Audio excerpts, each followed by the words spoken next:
ہمارے چینل بلال رائٹس کو سبسکرائب کریں اور بیل آئیکن کو پریس کریں ایسے ہی اسلامک ویڈیو دیکھنے کے لیے۔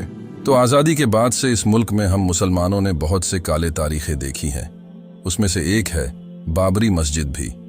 6 دسمبر اور بابری مسجد کے فیصلے پر ہم نے ملک کے سکون کے لیے خاموشی اختیار کیا تھا، جس کا پھل ہمیں آج کے موجودہ حالات میں مل رہا ہے۔ آج بابری مسجد کی شہادت کے بعد یہ لوگوں کی نظر گیان وپی مسجد متھرا شہید گاؤں پر پڑ چکی ہے۔ 23 دسمبر 1939 کی رات کو بابری مسجد میں سازش کے تحت مورتی رکھی گئی تھی۔ بابری مسجد میں مورتی رکھنے کے نینترکوں چشمدید کی زبانی آپ کو سنیے گا کہ گوبند ولبھ پنت کے ٹائم میں کچھ براہمنوں نے، جس میں کچھ دربھنگا ضلع کے براہمن بھی تھے، انہوں نے وہاں پر مورتی رکھ دی اور اس کو رام للا کا نام دے دیا۔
ان کے بعد نمبر ہمارا ہے، لیکن باقی پوری دنیا کے مسلمانوں سے بڑھ کر مجرم ہیں۔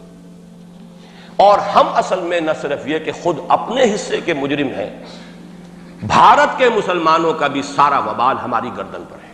آج میں چاہتا ہوں کہ اس کو آپ اچھی طرح نوٹ کر لیں۔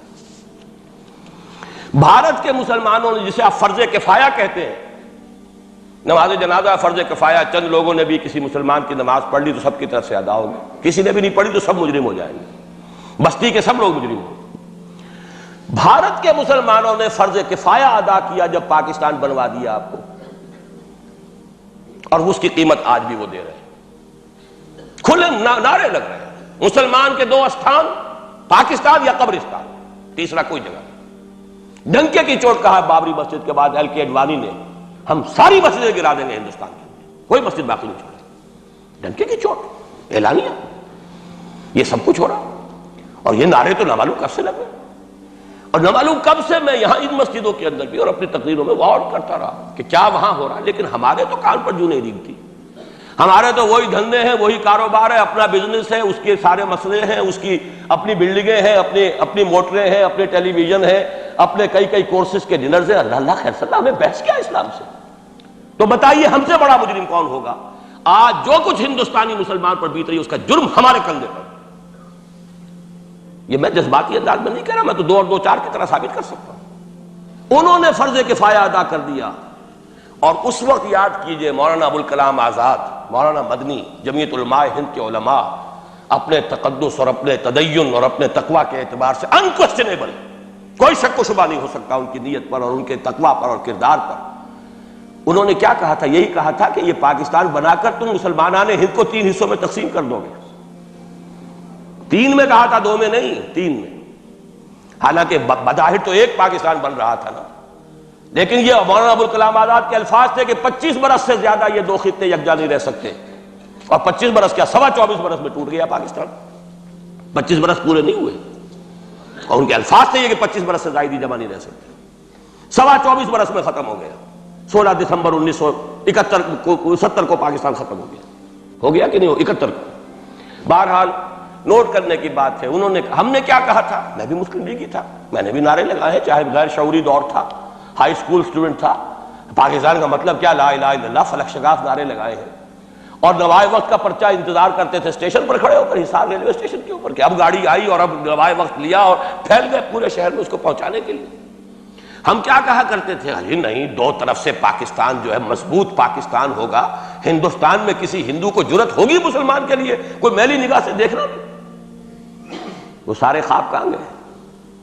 وہ تو حرم ہوئے، وہ 2 طرف کا جفا تھا وہ تو ختم ہوا، اس لیے کہ وہ زنبور تو اب رہا ہی نہیں، وہ تو کھل گئی، نوٹ ہی ختم ہوئی وہ مشرقی پاکستان۔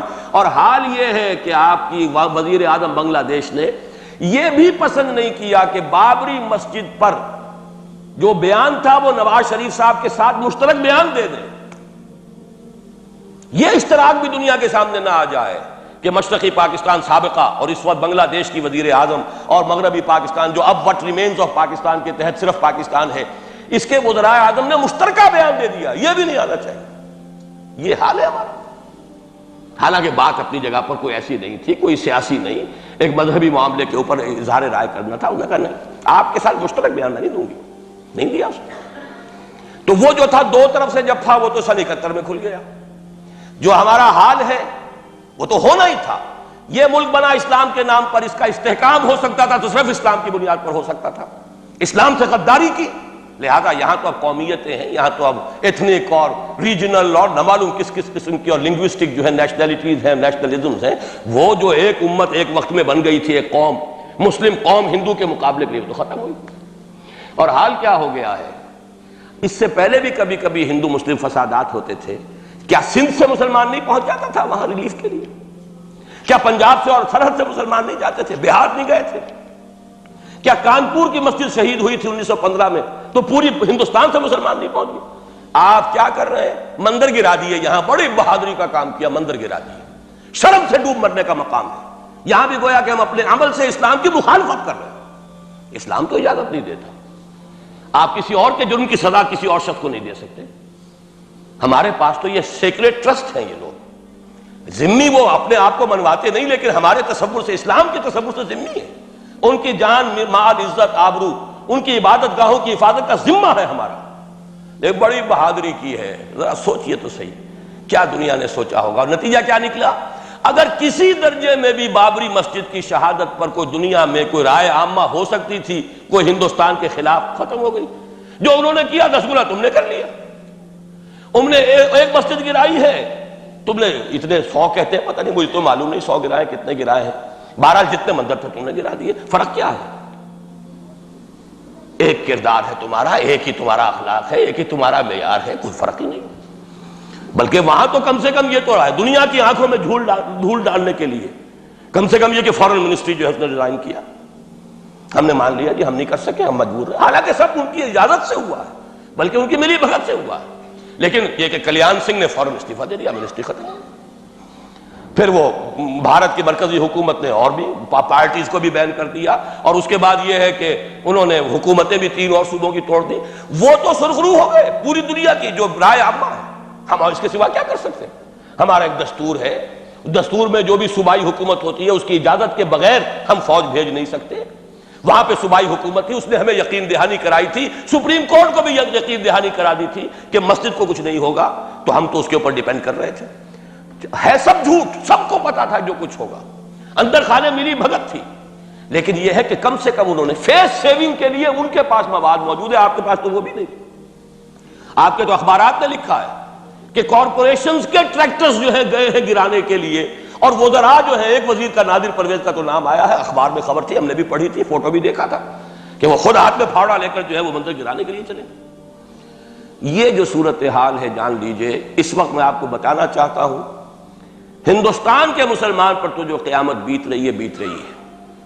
میں نے اپنا ایک تاثر کچھ عرصے پہلے یہاں شد بیان کیا تھا، رہا ہے میرا تاثر، اور وہ ہے اصل میں وہ لاسٹ سپر جو ہے انجیل میں جس کا تذکرہ ہے حضرت مسیح علیہ السلام نے جو آخری کھانا رفع سماوی سے قبل کھایا ہے اس باغ میں جہاں روپوش تھے اپنے حواریین کے ساتھ، تو اس میں یہ الفاظ آئے ہیں، میں نہیں جانتا صحیح ہیں غلط ہیں، وہ ایک علیحدہ بات ہے کہ آپ نے وہ روٹی توڑی اور کہا کھاؤ، eat and this is my flesh, یہ میرا گوشت ہے، کھاؤ، اور اس کو کہتے ہیں وائن، کوئی مشروب ہوگا جو بھی ہوگا، ڈالا کہ پیو، drink and this is my blood.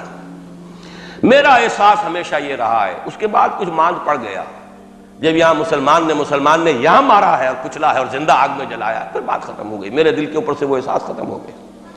وہاں ہندو کے ہاتھوں جب مسلمان کے ساتھ یہ کچھ ہوتا تھا تو پھر جب میں کھانا کھاتا تھا محسوس کرتا تھا کہ میں ہندوستانی مسلمان کا گوشت کھا رہا ہوں اور ہندوستانی مسلمان کا خون پی رہا ہوں۔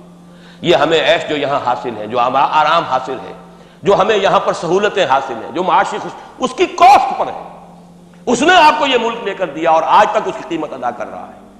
بابری مسجد اپنی جگہ پر قائم ہوگی اور اس میں اذان اور نماز پڑھ کر مروں گا انشاءاللہ۔ اور آج بھی اس ملک کے کونے کونے میں ہمارے بھائی اور بہن بابری مسجد کے لیے دعا کرتے ہیں۔